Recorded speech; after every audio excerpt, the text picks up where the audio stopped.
Buenos días. Qué bueno verlos. Alguna silla por ahí en medio desocupada, ¿no? ¿Verdad? Aquí hay dos sillitas. Hay dos sillas acá, si alguien quiere. Por ahí hay otra. Vamos a tratar de acomodarnos lo mejor que podamos. Disculpas, pues, porque nos quedamos corticos, ¿no? Pero bueno, cumplimos con el anhelo de nuestro corazón y es por lo menos una vez al año ver a la iglesia reunida. Esta es la iglesia del Señor. Amén. Amén. Bienvenidos. Qué bueno podernos encontrar esta mañana, alabar a Dios, glorificar su nombre, porque fuimos creados, dice la palabra, para alabanza de su nombre. Fuimos creados para alabanza de su nombre. Y en este momento yo le invito a tomar este alimento de la palabra. Le he orado mucho a Dios, siempre le clamo a Dios para que nos dé la palabra correcta, la palabra indicada. Y yo espero que hoy seamos desafiados por esta palabra, porque, bueno, está terminando un año y lo que siempre se escucha es: el tiempo pasa demasiado rápido, ¿verdad? Demasiado rápido. Ahorita inicia otro año y muchas de las promesas y los propósitos no se cumplieron. No sé para ustedes, pero esta es una época donde la gente hace propósitos para la vida, ¿no? No sé si ustedes lo hagan, pero la gente dice: el año que viene voy a hacer esto, el año que viene voy a culminar mis estudios, me voy a casar, voy a hacer mi negocio, bueno, tantas cosas. Y a veces los años pasan y pasan y las cosas siguen igual, ¿sí? Este año voy a ser mejor esposo, mejor esposa, mejor hijo, mejor padre, mejor vecino, pero la vida pasa y siempre seguimos siendo iguales.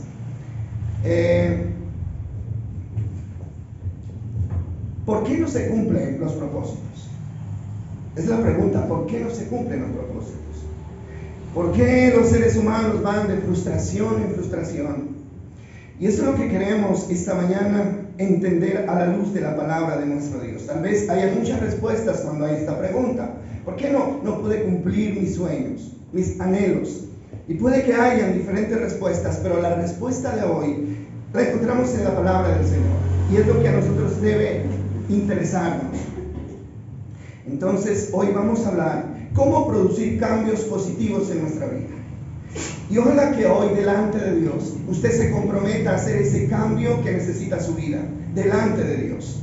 Y Dios nos va a dar las herramientas para poder lograrlo. Yo no sé cuál sea su frustración, no lo sé. Pero yo sí sé que hay sueños que aún no se han cumplido. Y que para muchas personas esos sueños el tiempo se nos está acabando. ¿No? El tiempo se nos está acabando. Pero Dios quiere. Sabe que Jeremías dice: yo sé los pensamientos que tengo acerca de ustedes, que son pensamientos de paz y no de mal, para darles a ustedes lo que su corazón anhela. Dios quiere que sus sueños se cumplan. Vamos a mirar a la palabra y vamos a ir a Hechos capítulo 3, versículo 19, por favor. Hechos 3, 19. Y la vamos a leer en la Reina Valera, porque es en base a esta palabra que nosotros vamos a conocer cómo producir un cambio verdadero en nuestras vidas. Hechos capítulo 3, versículo 19 y 20, ahí está proyectado el texto. Y dice la Reina Valera: así que arrepentíos y convertíos, para que sean borrados vuestros pecados y para que vengan de la presencia del Señor, que dice: tiempos de refrigerio. Y el versículo 20 dice: y Él envíe a Jesucristo, que os fue antes anunciado. Entonces el Señor quiere enviar tiempos de refrigerio. Tiempos de refrigerio. ¿Qué es un refrigerio? Un refrigerio es descanso. Un refrigerio es comida. Un refrigerio es el tiempo anhelado, ¿verdad? Es como el recreo, ¿sí? Los alumnos, ¿qué es lo que más esperan durante su jornada de estudio en el día? ¿Qué esperan? El recreo. ¿Por qué es descanso? ¿Por qué es refrigerio? ¿No? Entonces, esto es algo que podemos alcanzar, pero mire lo que dice el texto, el 19. Hay un requisito para poder alcanzar ese refrigerio, ese tiempo de bendición, y él dice, así que, ¿qué dice? Arrepentíos y convertíos para que vengan de la presencia del Señor tiempos de refrigerio. Yo no sé cómo fue este año para usted, no lo sé. No sé cuál fue su situación. Tal vez fue un año de fatiga, fue un año de angustia, de ansiedad. Pero el Señor dice, yo estoy dispuesto a enviar sobre ustedes el refrigerio que necesitan, pero hay un requisito y es el arrepentimiento. Esto es algo que se puede lograr y lo puede traer el arrepentimiento. El propósito de Dios, cuando nos acercamos a Él, es bendecirnos con la salvación, es bendecirnos con la salud, es bendecirnos con la paz y todo lo que Él nos ofrece. Mire, cuando usted se acerca a Dios, usted puede aspirar a recibir todas las bendiciones que Dios ha prometido en su palabra, porque Dios es fiel y Él no miente. A veces miramos bendiciones y promesas tan grandes para nosotros. Por ejemplo, la promesa para nuestra familia: cree en el Señor Jesucristo y serás salvo tú y tu casa. ¿A quién se refiere? Hijos, no, hogar. Y hay otra promesa que dice, y tus hijos serán como plantas de olivo alrededor de la mesa. Son promesas que Dios tiene para nosotros. La paz es una promesa de Dios. Y Él dice en su palabra que el precio de nuestra paz fue sobre Él y que por su llaga nosotros fuimos, que dice, curados. La salud es promesa de Dios. La paz es promesa de Dios. Todas esas promesas están al alcance de nuestras manos y pueden hacerse realidad. Y el camino que nos lleva a todas esas bendiciones es el arrepentimiento. Mire, hoy vamos a hablar del arrepentimiento. ¿Qué es el arrepentimiento? Y déjeme decirle una cosa. Usted puede tener 1000 argumentos que lo contradigan, pero Dios dice que si no hay arrepentimiento, jamás habrá cambio. Nunca habrá un cambio, nunca vendrá ese cambio positivo que nosotros esperamos, a menos que nosotros nos arrepintamos de todo corazón. Vamos a mirar una parábola, y esta parábola nos va a enseñar cómo hacer un verdadero arrepentimiento, cómo arrepentirnos de verdad. ¿Sabe por qué? Porque la gente parece no entender lo que significa el verdadero arrepentimiento. Entonces vamos a mirar Lucas, por favor. Lucas capítulo 15, versículo 11, y vamos a leer una parte de la parábola del hijo pródigo. ¿Cuántos conocen la parábola del hijo pródigo? La conocen, ¿verdad? Es una parábola muy conocida. Entonces, aquí encontramos parte de esa parábola. No quiero leerla toda porque es larga, pero vamos a ir mirando poco a poco. Dice el versículo, sí la vamos a leer en la Nueva Traducción Viviente, y dice: para ilustrar mejor esas enseñanzas, Jesús le contó la siguiente historia. Un hombre tenía 2 hijos. Versículo 12. El hijo menor le dijo al padre: quiero la parte de mi herencia ahora, antes de que mueras. Entonces el padre accedió a dividir sus bienes entre sus 2 hijos. Versículo 13. Quiero que lo leamos con atención.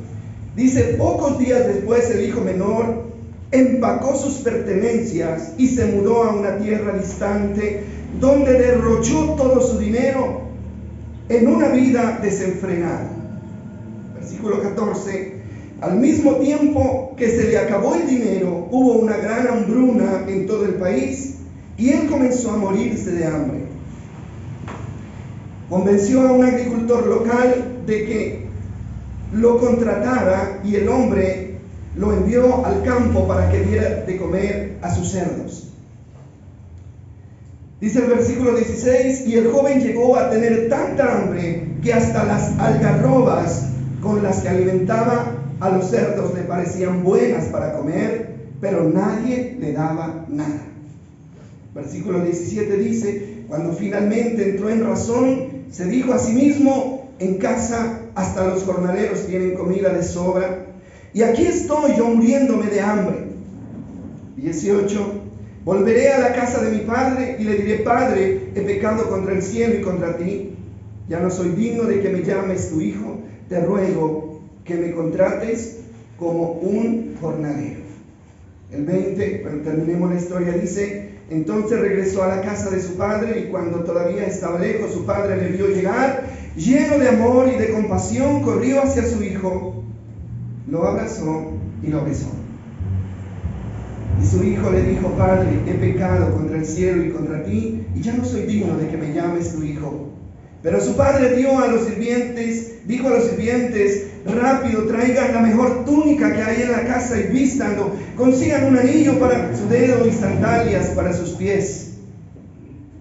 Maten el ternero que hemos engordado. Tenemos que celebrar con un banquete. Porque mire lo que dice el versículo 24. Porque este hijo mío estaba muerto y ahora ha vuelto a la vida. Estaba perdido y ahora ha sido encontrado. Entonces comenzó la fiesta. Muy bien.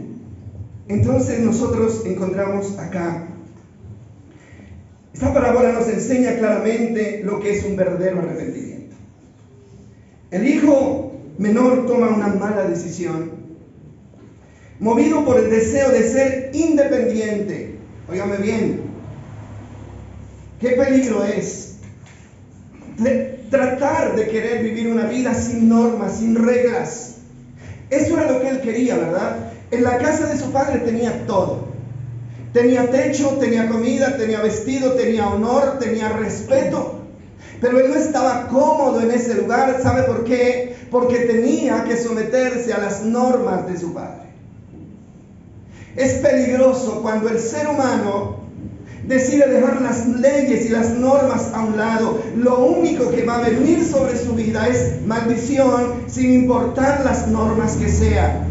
Pueden ser las normas de la casa, pueden ser las normas del gobierno y más que todo las normas de parte de Dios. Hermano, esto fue que le pasó a este muchacho. Listo, el padre no le dijo que no. Repartió los bienes entre los dos hijos porque eran dos, el mayor y el menor. Y el hijo recibe lo que le corresponde y sale a vivir una vida desenfrenada. Generalmente las personas que quieren escapar de las normas es porque tienen pensado vivir vidas desenfrenadas. Una persona que quiere vivir una vida ordenada busca las normas, se somete a las normas, pero cuando alguien, mis amados, busca independencia, libertad, yo no quiero que me digan nada, yo no quiero que me manden, yo no quiero someterme, es porque esa persona está buscando vivir una vida desenfrenada. Y como la palabra lo indica, cuando se pierden los frenos, lo que nos espera es darnos contra el mundo, de frente. Eso fue lo que le pasó a este muchacho. Dice la versión Reina Valera que él fue y se gastó su dinero con prostitutas, se dio la gran vida, ¿no? Entre comillas, se gastó todo su dinero. Pero sucedió algo. Dice que en ese país llegó una hambruna. Creo que todo lo permite Dios para que los seres humanos reflexionemos. Una gran hambruna sobre esa tierra. Y empezó a faltar de la comida y él ya no tenía recursos. Buscó trabajo y el único trabajo que encuentra es cuidando una marranera. ¿Sí? ¿Por qué se subraya? ¿Por qué este trabajo? Esto tiene una importancia. ¿Y sabe por qué? Porque para los judíos los marranos siempre fueron inmundos. En ese tiempo eran inmundos. Y lo peor que le podía suceder a un judío era tener contacto con estos animales. Era la peor humillación que podía sufrir. Y dice que tenía tanta hambre que quería comer de la comida que comían los cerdos. Los algarrobos son una fruta o sí, un producto de un árbol que solamente lo comen los marranos. Y dice que ni siquiera podía comer de eso. Bueno, ustedes ya se están dando cuenta a dónde nos lleva la soberbia, ¿verdad? La soberbia, hermanos, siempre nos va a llevar al fondo. Siempre nos va a llevar a lo peor de nuestra vida. Estamos hablando de que necesitamos hacer cambios en nuestras vidas, ¿cierto? Pero los cambios tienen que ser producidos por algo que se llama el arrepentimiento. Ahora, miren ustedes la condición de este hombre. Era la peor condición de todas, porque no hay nada más duro en la vida que alguien que haya tenido todo, comida, dinero, vestido, y llega el momento en que queda absolutamente sin nada. Esa es una condición muy complicada. Entonces, mis amados, poco a poco se fue hundiendo en la miseria y en la soledad hasta quedar absolutamente sin nada. El versículo 16, vamos a mirar lo que dice el versículo 16 para que miremos cómo narra esta historia. Dice el versículo 16: y el joven llegó a tener tanta hambre que hasta las algarrobas con las que alimentaban a los cerdos le parecían buenas para comer, pero nadie le daba. Esa era la condición de este ser. Ahora, y aquí viene el primer paso para un verdadero arrepentimiento. Póngale cuidado, porque necesitamos arrepentirnos. Necesitamos darle un cambio a nuestra vida. El primer paso está en el versículo 17 y 18. Versículo 17 y 18, mire lo que dice. Primer paso para un verdadero arrepentimiento. Dice: cuando finalmente entró en razón, se dijo a sí mismo: en casa de los jornaleros tienen comida de sobra, y yo aquí estoy muriéndome de hambre. ¿Qué dice? Entonces, ¿cuál es el primer paso? Mira, el primer paso para que haya un verdadero arrepentimiento, ¿sabe cuál es? Es reconocer nuestra verdadera condición. Es reconocer que nos hemos equivocado. Y el segundo texto dice, el 18: entonces dijo: volveré a la casa de mi padre y le diré: Padre, he pecado contra el cielo y contra ti. Ahora, vaya usted pensando el final de esta historia. ¿Cuál fue el final? Fue un final feliz, ¿verdad? Un final feliz, un final que ni siquiera él mismo esperaba. Pero fue un final feliz. Pero esos finales felices, hermano, no son arte de magia, no. Son el resultado de una decisión que nosotros tomamos en un momento crucial de nuestra vida. Los seres humanos, hermano, en un momento de crisis, tenemos muchas opciones en la vida, ¿verdad? Pero la mejor opción es la que toma este muchacho. Y lo que dice aquí: entrando en razón, se dijo a sí mismo. ¿Qué es entrar en razón? La Reina Valera dice: volviendo en sí. ¿No?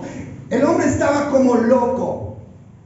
El hombre estaba confundido en su mente. Pero el hambre, la necesidad y la miseria a la que se estaba enfrentando hizo que pusiera los pies sobre la tierra. ¿Sabe una cosa, mis amados? Los seres humanos a veces somos tan tercos que lo único que nos hace poner los pies sobre la tierra es cuando nos damos contra el mundo y nos estrellamos. Es lo único, hermano. Y aquí hay un mensaje para los padres también, ¿no? Hermano, a veces los padres cometemos errores con nuestros hijos cuando no permitimos que ellos se den contra el mundo. Cuando estamos poniendo almohadas simplemente para que caigan suave, ¿sí? El padre sabía que él se iba a estrellar, ¿sabía o no sabía? Claro que sabía. ¿Lo detuvo? No lo detuvo. Porque él sabía que si lo detenía le estaba haciendo un daño, pero que si lo dejaba ir, no, él volvería golpeado, herido, y él le abriría los brazos y lo curaría. ¿Cuánto daño se le hace a los hijos cuando no se les permite que asuman las consecuencias de sus actos? Se le hace demasiado daño. Y esto es un buen ejemplo, no solamente en el sentido espiritual, sino en el sentido físico, ¿sí? Entonces, él volvió en sí. Y el primer paso, ya lo dijimos, es aceptar que nos hemos equivocado. Él aceptó que al irse de su casa se equivocó. Hermano, nadie va a cambiar de dirección a menos que sea consciente que va por el camino equivocado. Nadie. Hay personas que son conscientes de que van mal, pero por rebeldía, por necedad o por llevarle la contraria a alguien, siguen por ese camino incorrecto sin entender que el daño se lo están haciendo a ellos mismos. Mire, la rebeldía es un acto del diablo que nubla la mente de los seres humanos para que ellos mismos se hagan daño. Una persona rebelde hará sufrir a otros, a los padres, bueno, a quien esté a su alrededor los hace sufrir, pero el peor de los daños lo sufre es la misma persona, ¿sí? Entonces tenemos que ser conscientes de que si vamos mal, necesitamos cambiar, ¿sí? Necesitamos cambiar. Ahora, hay cosas, hermano, que pueden ser elementales en la vida de nosotros, ¿verdad? El temperamento, el genio, ¿no es cierto? Todas esas cosas, hermano, que nos están causando dificultades en nuestras relaciones interpersonales y que se tienen que cambiar. Y eso nadie lo va a hacer por nosotros lo tenemos que hacer. Hermano, la vida es corta, ¿se dan cuenta que la vida es corta? Ya inicia el 2025, ¿verdad? Y en un abrir y cerrar de ojos, viene el 2026 y la vida se nos va acabando de una manera que no quisiéramos vivir, pero somos nosotros los que tenemos que tomar la decisión. Hay un proverbio, el 14:16, miren lo que dice Proverbios. Y de verdad que hoy vinimos para que Dios nos oriente. Y Él lo hace gratuitamente. Proverbios capítulo 14, versículo 16. Mire lo que dice: los sabios son precavidos y evitan el peligro, confiados en sí mismos. Los necios se precipitan con imprudencia. ¿Qué es la necedad? La necedad es saber, es sentir, es entender que estoy haciendo mal y sigo por ahí. Eso es necedad, ¿sí? Eso es necedad. ¿Y a dónde se precipitan los necios? Siempre se precipitan al abismo. No hay otro camino para ellos. Entonces, el hijo pródigo, volviendo a la historia, toma una decisión y este es el segundo paso para un verdadero arrepentimiento. Primero es reconocer que nos hemos equivocado. El segundo es él tomó la decisión de volver a casa. Tomar una decisión, mis amados. Tome una decisión. No es suficiente con reconocer que nos hemos equivocado, no es suficiente. Hay que tomar decisiones para cambiar. Hay personas que llegan hasta reconocer el error, pero ahí se quedan. Ah, sí, yo reconozco que soy así, yo reconozco que fallé, yo reconozco que estoy mal, pero se quedan hasta reconocer. Pero así nos sirve, mis amados, nos sirve quedarnos en el reconocimiento. ¿Sabe qué es lo que realmente complementa un verdadero arrepentimiento? Es tomar la decisión de cambiar. Es hacer, es obligarnos a hacer lo que tenemos que hacer. Hay personas que se quedan mucho tiempo reconociendo: sí, yo sé que soy así. ¿Somos así nosotros? Yo sé que soy así. Yo sé que soy así. Algún día voy a cambiar. Téngame paciencia porque algún día voy a cambiar. El tiempo no cambia a nadie. El tiempo no nos va a cambiar. ¿Sabe qué hace el tiempo? Nos vuelve más necios cada día. ¿Sí? Más necios cada día. Ni las otras personas nos van a cambiar, porque hay gente que dice: yo estoy esperando que el otro cambie, que mi esposa cambie, que mi esposo cambie para yo cambiar. Hermano, nadie va a producir el cambio en su vida, solamente usted. Ni el tiempo ni los demás, solo nosotros que somos dueños de nuestra vida podemos producir el cambio. Entonces este muchacho toma la decisión y dijo: volveré a mi casa. Volveré a mi casa. Hay gente que está esperando que lo ruegue para volver, ¿no? Ah, si me ruegan bonito, ¿no? Si me vienen a buscar, entonces yo vuelvo. Hermano, este muchacho se hubiera quedado esperando que alguien lo fuera a buscar y nadie lo fue a buscar. ¿Sabe usted por qué nadie lo fue a buscar? ¿Por qué? Primero, él sabía que iba a volver. Y segundo, porque a nadie lo echó. Él tomó la decisión de volver. ¿Sabe que esta parábola, las que conocen esta parábola, la antecede dos parábolas más, ¿no es cierto? Y es la parábola de la oveja perdida y la parábola de la moneda perdida. Los que han leído el pasaje hablan de esto, ¿sí? Entonces, mire que son una sola narración. Pero hay una diferencia y quiero que entendamos esta diferencia.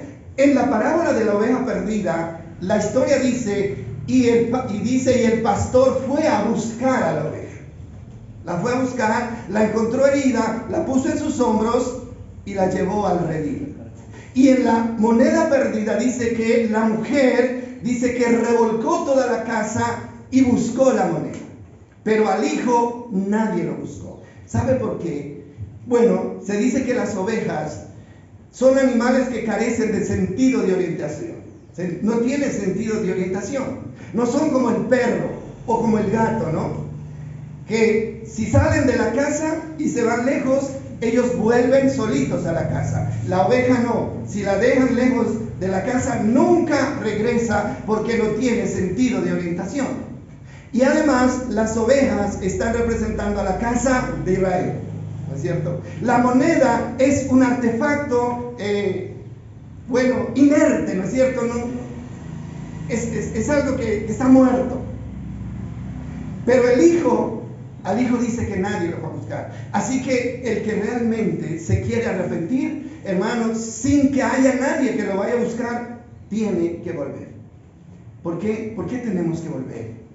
¿Por qué tenemos que arrepentirnos? ¿Sabe por qué? Porque hay algo que no podemos negar, y es que siempre hay un Padre con los brazos abiertos esperando recibirnos en su casa. Esa es la bondad de Dios. Esa es la misericordia de Dios. Entonces Él dice, volveré a mi casa, y esa es una decisión que usted y yo tenemos que tomar. Voy a cambiar. ¿Sabe, mi amado? La decisión de cambiar su vida está en sus manos, en nadie más, ni siquiera en las manos de Dios. Diosito, cámbiame. Diosito, hazme diferente. Hermano, el Señor dice, claro que lo puedo hacer, pero tienes que colaborarme. Porque yo no puedo hacer todo. Tienes que tomar la decisión, porque yo no puedo pasar por encima de tu deseo. Y ahí está la bendición de Dios, hablando a nuestras vidas. Tenemos que reconocer cuando hemos pecado, cuando cometemos un error. Entonces, mis amados, y Él dijo, me levantaré, y fue. Y el otro paso, el tercer paso, es la humillación. Primer paso, reconocer nuestro error. Segundo paso, tomar acción sobre nuestros errores. Y tercer paso es la humillación. Vamos a mirar el texto. Y mire lo que dice el versículo. ¿Cómo se humilló este hombre? Eso está en el versículo 19. Versículo 19. Él llega donde el Padre. En primer lugar, reconoce su pecado y le dice, pecado contra el cielo y contra ti. Y el 19 dice, y ya no soy digno de que me llames tu hijo, te ruego que me contrates como uno de ¿qué? De tus jornaleros. ¿Eso qué significa, hermano? Significa humillación. Significa que hay que humillarse. Mire, una de las cosas que no funcionan en esto es cuando nos arrepentimos y aún vamos con soberbia, ¿sí? No, yo vuelvo a mi casa, pero pero poniendo condiciones. Eso no es arrepentimiento. Ahí no hay un arrepentimiento genuino. Él nunca pretendió llegar a su casa a poner condiciones. Ser un jornalero, mis amados, significaba haber perdido, renunciar a todos los derechos, porque él sabía que había perdido sus derechos, él lo sabía. Pero entonces dice, yo quiero que me permitas estar en mi casa como uno de tus jornaleros. Hermano, no podemos pretender llegar a Dios con orgullo, ¿cierto? Como que si Dios nos estuviera debiendo, como que si nosotros fuéramos mejor que Él. Sí, Señor, yo te obedezco, pero no, me bendices. No, hermano, no. Eso es un acto de rebeldía. Y todo acto de arrepentimiento conlleva humillación. Todo acto de verdadero arrepentimiento conlleva humillación. Y no hay nada más difícil que humillarse. Eso es lo más complicado. Pero esa es la consecuencia de haber fallado. Esa es la consecuencia de haber fallado. Bajar la cabeza ante quien hemos defraudado. Un jornalero ya no aspiraba a tener los mismos muchísimos privilegios. Mire, la humildad convence a Dios. La humildad convence a Dios, pero la altivez nos pone en contra de Dios. Hay un salmo, si lo tenemos ahí, el 138, mira lo que dice el Salmo 138. Salmo 138.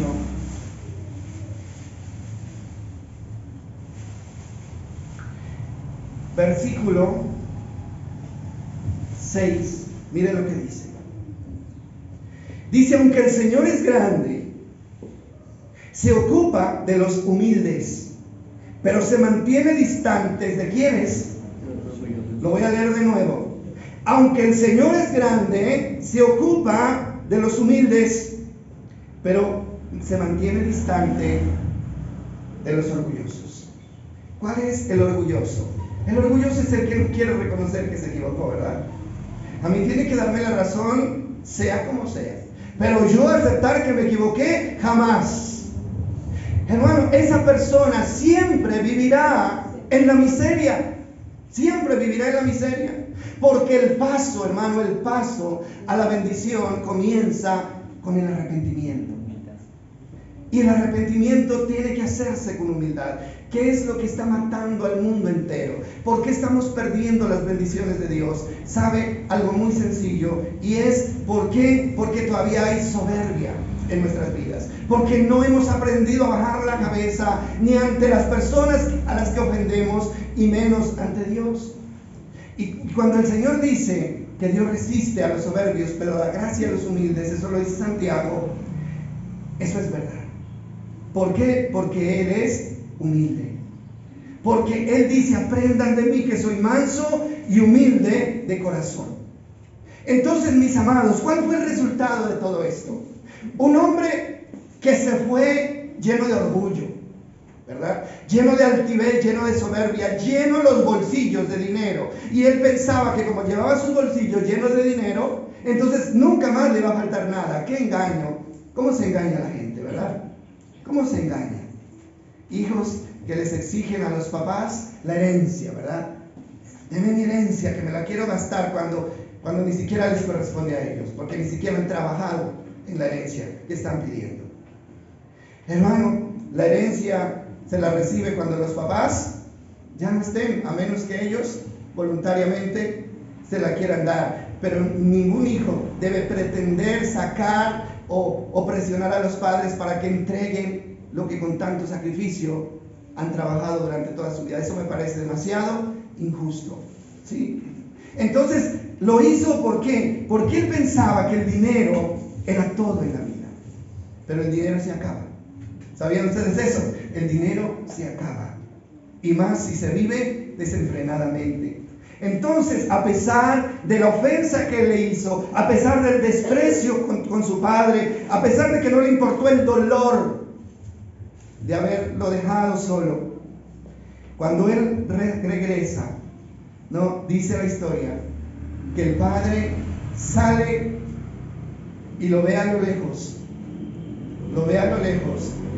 a pesar de que estaba flaco, irreconocible, sucio, harapiento, maloliente, porque usted ya sabe de dónde venía, ¿no? El padre no tuvo reparo, sino que abrió sus brazos y lo abrazó, ¿no es cierto? No le reprochó nada, absolutamente nada. En ningún momento le dijo, ¿a qué vienes acá? Yo ya te di lo tuyo, ¿no es cierto? ¿Qué hiciste con lo tuyo? No, simplemente dice que corre, lo abraza, ¿no? Y hace un alboroto grande, ¿no es cierto? Y llama a su hijo mayor y le dice, tienes que traer el ternero que había estado engordando. O sea, eso me llama la atención, ¿no? ¿Por qué? Él estaba engordando un ternero porque él sabía que su hijo tenía que volver a su casa, ¿sí? Hermano, nosotros los padres siempre tenemos que esperar que nuestros hijos regresen a nuestra casa. Siempre lo vamos a esperar. Y ningún padre da por perdido a un hijo, ningún padre da por perdido a un hijo. Siempre hay una esperanza, ¿no es cierto?, de que vuelva. ¿sí? Y el día que vuelve, hermano, la alegría de que su hijo regresó hace que esa ofensa se olvide. Hace que todo se olvide. De todo ese pasado oscuro se olvida y él dice, hagamos fiesta, porque mi hijo estaba muerto y ha resucitado, estaba perdido y ahora ha sido encontrado. Ese es el amor ¿En qué consiste el amor de Dios? Hermano, podríamos decir, pero el Padre no lo buscó. ¿Por qué no lo fue a buscar si lo amaba tanto? ¿Sabe por qué? Porque si lo hubiera ido a buscar le habría hecho un daño, ya lo dijimos. Él simplemente sabía que la vida a punta de golpes le iba a enseñar y él iba a aprender la lección. Así es. Aquí hay muchachos, ¿no es cierto? Jovencitos que se están criando. Hermanos, nos podríamos evitar tanto dolor.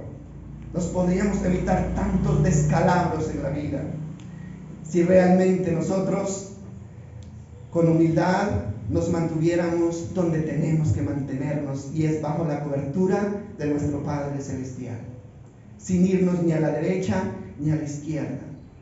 Hermano, ¿qué le hacía falta a este muchacho en su casa? Nada, absolutamente nada, lo tenía todo. Pero, ¿cuál fue? ¿Qué fue que lo impulsó? El deseo de ser, ¿qué? Independiente. No quería normas. Hermano, las normas son buenas. La Biblia dice que el pueblo sin ley se desenfrena. El pueblo sin ley se desenfrena. Y más si son las normas de Dios, mis amados, que son las que nos llevan a la bendición. El beneficio de un verdadero arrepentimiento, hermano, es el cambio positivo. El beneficio de un verdadero arrepentimiento es el cambio positivo para nuestras vidas. Ahora yo le hago esta pregunta esta mañana. ¿Usted está contento con su vida, así como está, o usted quiere cambios para su vida? Pregúntese usted. ¿Usted está satisfecho cómo va su vida?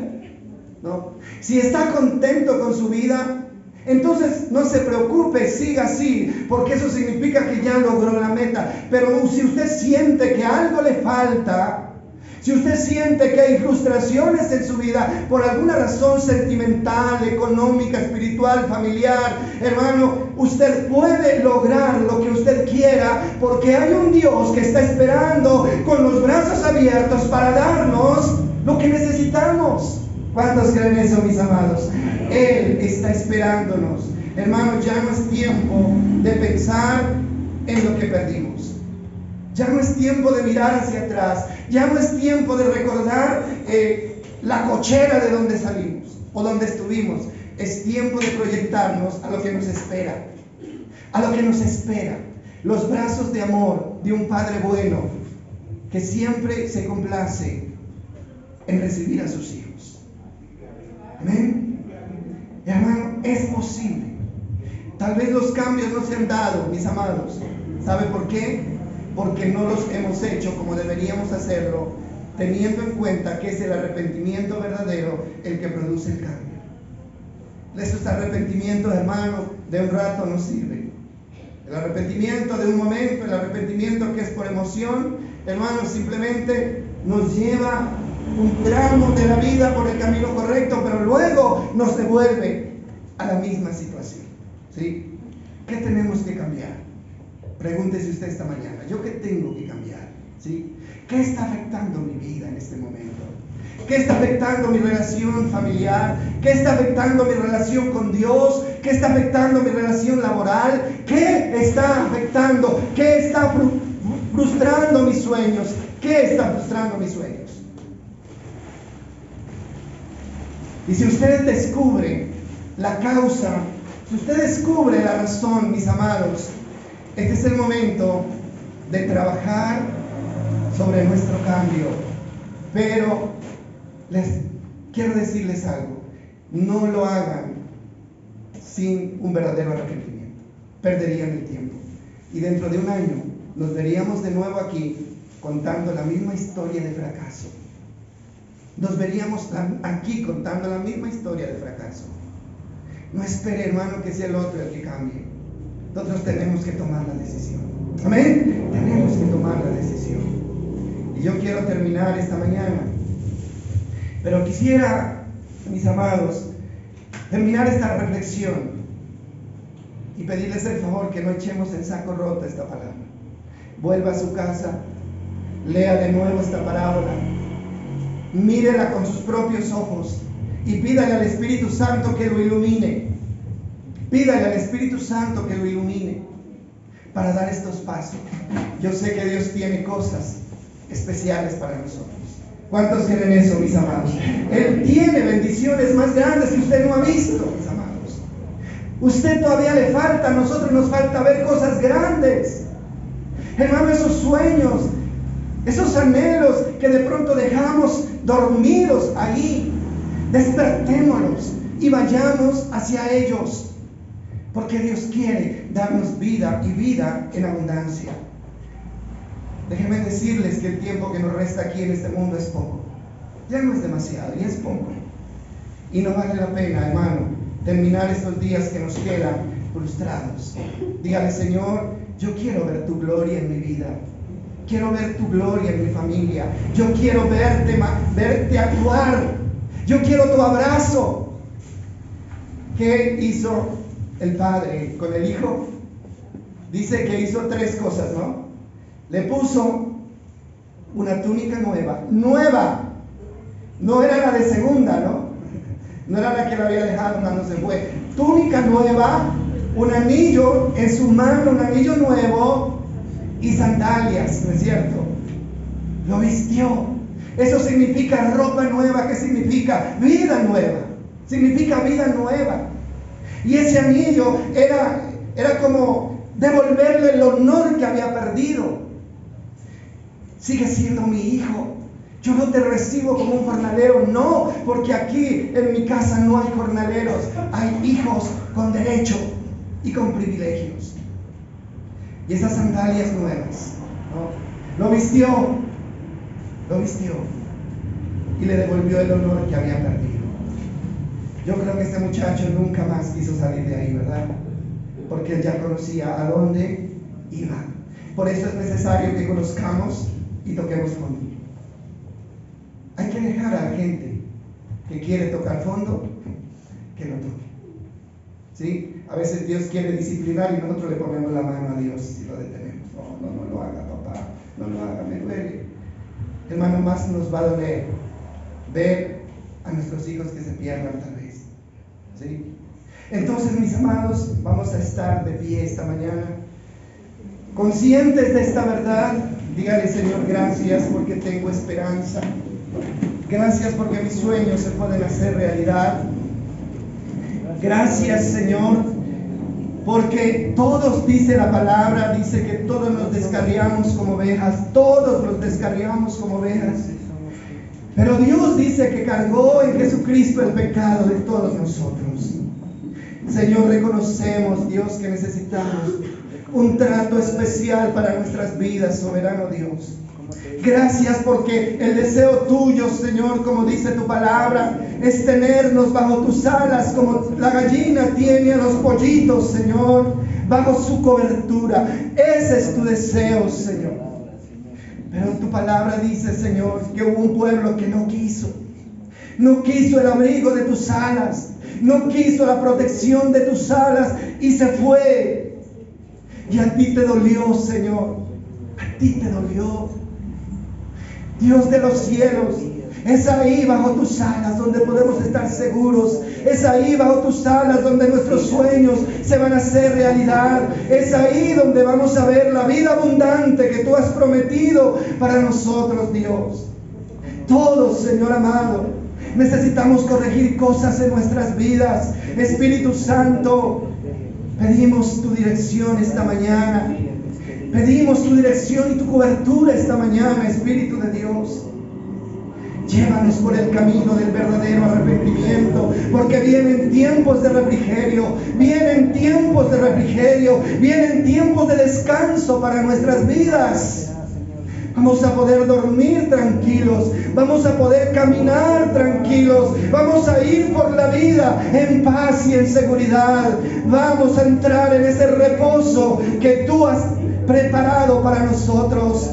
Gracias, Dios, porque tu voluntad es buena, porque tu voluntad es buena, porque tu voluntad es buena, es agradable y perfecta. perfecta. Gracias porque tus pensamientos son buenos, son pensamientos de paz y no de mal. Gracias porque nos estás mostrando el camino, soberano Dios. Espíritu Santo, haz la obra en cada uno de nosotros, Señor. Permítenos avanzar este trecho de vida que nos queda, Señor, por el camino correcto, Dios. Bendecidos para bendecir, Señor. Pongo en tus manos cada vida, cada esposo, cada esposa, cada madre, cada padre, cada hijo, Señor, para que tú direcciones nuestras vidas hacia los brazos de nuestro Padre, donde recibiremos el honor, donde recibiremos vestidura nueva, donde recibiremos el perdón de nuestros pecados y donde habrá fiesta para nosotros, Señor. Eso